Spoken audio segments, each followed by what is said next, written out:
YCP అధినేత జగన్ పై దాడి కేసులో 5వ రోజు విచారణ కొనసాగుతోంది.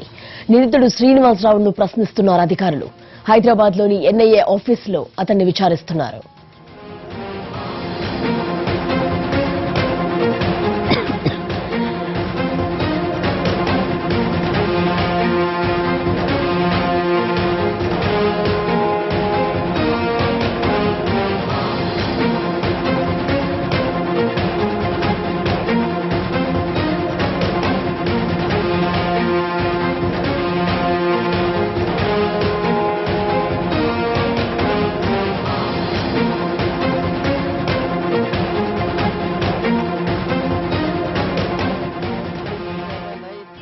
వైసీపీ అధినేత జగన్ పై దాడి కేసులో 5వ రోజు విచారణ కొనసాగుతోంది. నిందితుడు శ్రీనివాసరావును ప్రశ్నిస్తున్నారు అధికారులు. హైదరాబాద్లోని ఎన్ఐఏ ఆఫీసులో అతన్ని విచారిస్తున్నారు. మరిన్ని వివరాలు మా కరెస్పాండెంట్ శర్మ అందిస్తారు. శర్మ,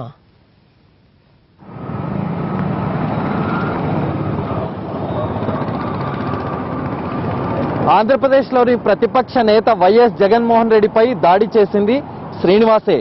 కానీ మరి అతడు దాడి చేశాడు కేవలం ప్రచారం కోసం మాత్రమే, సంచలనం కోసం మాత్రమే అని విశాఖ పోలీసులు చాలా స్పష్టంగా తేల్చేశారు. అది కూడా శ్రీనివాస్ కూడా తాను వైఎస్ జగన్మోహన్ రెడ్డిపై దాడి చేస్తే సానుభూతి పెరుగుతుంది, ఆ సానుభూతి పెరగడం వల్ల ఆంధ్రప్రదేశ్ వచ్చే ఎన్నికల్లో ఆయన పార్టీ గెలిచి ఆంధ్రప్రదేశ్కు ముఖ్యమంత్రి అవుతాడన్న ఉద్దేశంతోనే తాను ఈ దాడికి పాల్పడ్డాను అనేటువంటిది చాలా స్పష్టంగా పేర్కొన్నటువంటి పరిస్థితి. మరి ప్రస్తుతం దర్యాప్తు చేస్తున్నటువంటి ఎన్ఐఏ అధికారులు కొత్తగా తేల్చబోయేది ఏంటి అన్నదే ఇప్పుడు చాలా ఆసక్తిగా మారినటువంటి అంశం. మరి 5 రోజులుగా శ్రీనివాస్ను అదుపులోకి తీసుకున్న తర్వాత ఎన్ఐఏ అధికారులు విచారణ జరుపుతూ ఉన్నారు. ముఖ్యంగా అతడు దాడి చేయడానికి గల కారణాలు ఏంటి అన్నది, దాని వెనుక కుట్ర దాగి ఉంది అనేటువంటిదే ప్రధానమైనటువంటి ఆరోపణ. వైఎస్ జగన్మోహన్ రెడ్డి ఆంధ్రప్రదేశ్ పోలీసుల పైన నమ్మకం లేదు, జాతీయ దర్యాప్తు సంస్థ చేత విచారణ జరిపితే అన్ని విషయాలు కుట్రలు బయటపడతాయని ఆయన హైకోర్టులో పిటిషన్ వేసి దానికి సంబంధించి మరి విచారణ అయితే కొనసాగుతున్నటువంటి సందర్భం ఉంది. మరి జాతీయ దర్యాప్తు సంస్థ నేషనల్ ఇన్వెస్టిగేషన్ ఏజెన్సీ దర్యాప్తు కొనసాగిస్తూ ఉంది. మరి 5 రోజులుగా విచారణ కొనసాగుతోంది. కొత్తగా శ్రీనివాస్ నుంచి ఎన్ఐఏ అధికారులు ఏం సమాధానం రాబట్టగలిగారన్నదే ప్రధానమైనటువంటి అంశం. మరి ఇప్పటి వరకు అతడు చెప్తున్నది ఒకటే, తాను కేవలం సంచలనం కోసం మాత్రమే వైఎస్ జగన్మోహన్ రెడ్డి మీద దాడి చేశాను, 22 పేజీలతో కూడినటువంటి ఓ లేఖను కూడా జైల్లో ఉన్నప్పుడు రాశాను, అది ఆ జైలు అధికారులు తీసుకున్నారు, దాన్ని ఇప్పించాలని కూడా ఆయన ప్రధానంగా కోరుతున్నటువంటి అంశం. ఇప్పుడు ఇవాళ చాలా కీలకమైనటువంటి పరిణామం. అటు విశాఖపట్నం ఎయిర్పోర్ట్ లో ఉన్నటువంటి క్యాంటీన్ ఓనర్ హర్షవర్ధన్ కు నోటీసులు జారీ చేశారు. అలాగే కొంతమంది మహిళలతో ఇతడు సంభాషించినట్టు, మరి 10 మంది మహిళలతో సంభాషించినట్టు చెప్తున్నారు. మరి ఆ కాల్ రికార్డు తీశారు, కాల్ డేటా తీసినటువంటి సందర్భంలో ఆ 10 మంది మహిళలకు సంబంధించినటువంటి ఫోన్ అన్ని వివరాలు తెలిసినప్పుడు వాళ్లతో ఎందుకు మాట్లాడాడు, ఏ విషయాలు ఇతడు మాట్లాడాడన్నది చాలా కీలకమైనటువంటి అంశం. అలాగే 2 వైసీపీ నేతలకు కూడా నోటీసులు జారీ అయ్యాయి, వాళ్ల నుంచి కూడా సమాధానాలు రాబట్టాల్సి ఉంది. మరి ఇది కాకుండా వైఎస్ జగన్మోహన్ రెడ్డిని కూడా ఎన్ఐఏ అధికారులు విచారించాలని భావిస్తున్నారు. ఇవాళ్లనే ఆయన ఇంటికి వెళ్లి మరి అతని పైన దాడి జరిగిన సంఘటనకు సంబంధించి ఇతరత్ర విషయాలకు సంబంధించి కూడా అతని నుంచి సమాధానం రాబట్టాలని భావించారు. మరి ఇవాళ వెళ్తారా, రేపు వెళ్తారా, మరి రేపటి నుంచి ఆయన అందుబాటులో ఉండరు కాబట్టి ఇవాళ రాత్రికి గనక ఎన్ఐఏ టీం జగన్ ఇంటికి వెళ్లేటువంటి అవకాశం కనిపిస్తుంది. మరి 5 రోజుల విచారణ సందర్భంలో మరి లాయర్ సమక్షంలో విచారణ జరుగుతోంది కాబట్టి లాయర్ సలీంతో మాట్లాడదాం. ఇవాళ 5వ రోజుకు సంబంధించి ఏం జరుగుతోంది? సేమ్ యాజ్ యూజువల్ గా సేమ్ ఇంటరాగేషన్ అవుతుంది. సేమ్ సీన్ ఆఫ్ అఫెన్స్, ఎలా ఆయన చేశాడు, ఎక్కడ వెపన్ ఎక్కడ పెట్టాడు, ఎలా నువ్వు అటెంప్ట్ చేసావు, దాని మీదనే ఇది చెప్తుంది. వెపన్ ఎక్కడి నుంచో తెచ్చావు, ఏం చేసావు, ఏం కుట్రలు ఉన్నాయి, కారణాలు ఉన్నాయి. కానీ అతను ఇది చేస్తున్న అన్ని డినై చేస్తున్నాడు. లేదు సార్ నేనే చేశాను, అది చేశాను, ఇది చేశాను, అదే చెప్తున్నాడు ఆయన.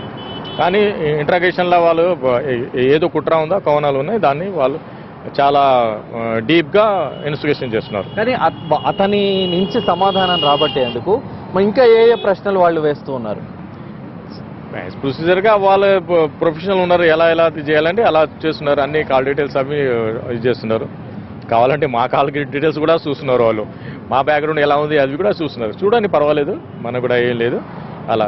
కానీ ఈ కేసులో ఎంత మెటీరియల్ ఏం లేదు. మీరే ఇక 2 days ఉంది కదా, 2 days తర్వాత ఏముంది క్లియర్గా మీకే కనిపిస్తుంది.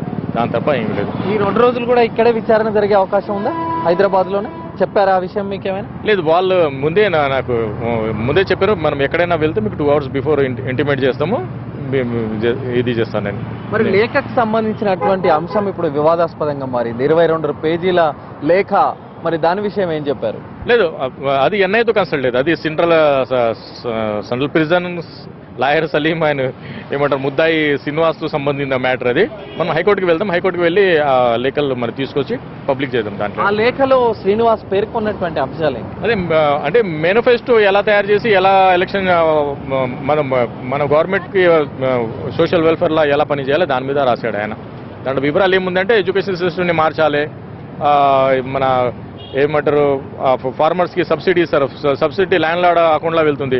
అక్కడ పనిచేసేట్టు కూలివాడు ఆయన లీజ్ మీద తీసుకుని చేస్తాడు కదా, అప్పు వెళ్ళకుంటే ఆయన సూసైడ్ చేసుకుని చచ్చిపోతున్నాడు. అలా అంటే ఫ్యాక్ట్ టు ఫ్యాక్ట్ మీరు చూసి అది చేయండి. ఆయన అది ఇది ఉంది. ఓకే, మరి ఈ కత్తిని ఎక్కడ దాచిపెట్టాడనేటువంటి అంశం కానీ, మరి ఇవాళ కొంతమందికి నోటీసులు కూడా జారీ చేశారు క్యాంటీన్ ఓనర్కు సంబంధించి.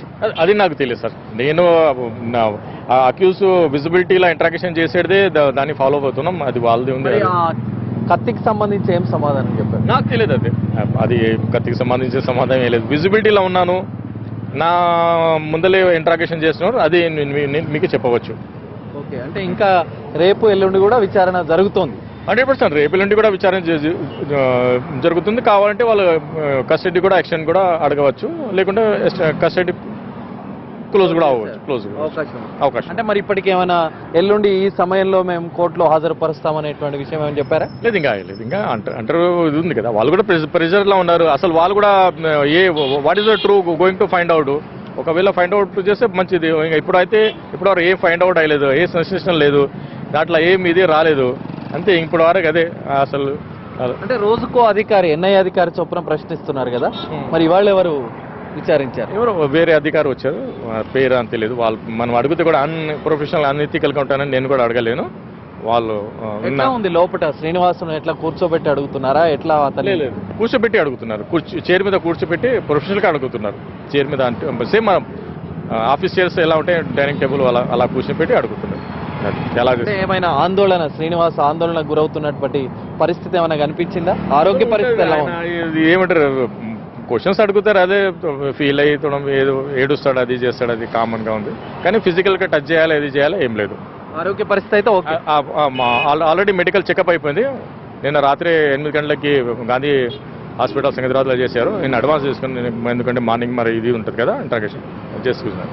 బాగా ఓకే, ఇవాళతో అయితే 5 రోజుల విచారణ పూర్తవుతుంది. మరి ఎన్ఐఏ అధికారులు కొత్తగా ఏమి సమాధానం అతడి నుంచి రాబట్టారు ఇవాళకి సంబంధించి? మళ్ళీ ఇంకా మిగతా 2 రోజుల గడువు ఉంది కాబట్టి ఆ 2 రోజుల్లో అతన్ని వేయబోయేటువంటి ప్రశ్నలేంటి, అలాగే మళ్ళీ ఎక్కడికి తీసుకువెళ్తారన్నది కూడా గోప్యంగా ఉంచుతున్నారు. కాబట్టి చూడాలి ఈ 2 రోజుల్లో ఏ రకమైనటువంటి సమాధానం వస్తుందనేటువంటిది వేచి చూడాల్సి ఉంది. Vote studio. Thank you.